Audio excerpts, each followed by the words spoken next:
આજે તો આવી ગયું મિત્રો સાંજે વાવાઝોડું।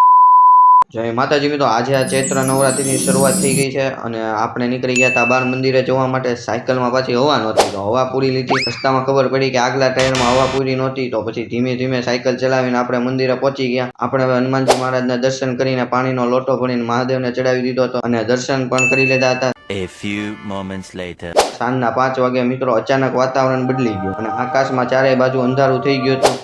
ધીમે ધીમે વરસાદ અને પવન આવવા લાગ્યો હતો। રસ્તા પર તીવ્ર ગતિએ પવન ફૂંકાવા લાગ્યો। આકાશમાં મિત્રો બધી બાજુએથી વીજળીના ચમકારા થવા લાગ્યા હતા। પછી મિત્રો આપણે ગાડી અંદર લઈ લીધી। થોડી વાર રહીને અગાસીમાં ગયો તો હજી વરસાદ અને પવન ફૂલ સ્પીડથી આવતો હતો। અગાસીમાંથી આપણે નીચે વહી આવ્યા કેમ કે વરસાદના કારણે હવે કપડાં ભીના થઈ ગયા હતા। એમાંય પાછી લાઇટ વહી ગઈ હતી તો પછી આપણે ફોક્સ લાઇટ ચાલુ કરી નાખી। હવે કાંઈક ઘરમાં દેખાય છે। પછી આપણે બીજેએમઆઈને અપડેટ કરીને રમવાની ચાલુ કરી દીધી। બીજેએમઆઈ રમી અને અઠવાડિયા ઉપર થઈ ગયું તો મિત્રો મેં કીધું કે આજે હવે રમી નાખીએ। તો જમીને પછી આપણે ટીવીમાં સમાચાર જોઈ લીધા હતા। વિડીયો પસંદ આવે તો મિત્રો લાઇક, શેર અને ફોલો કરો।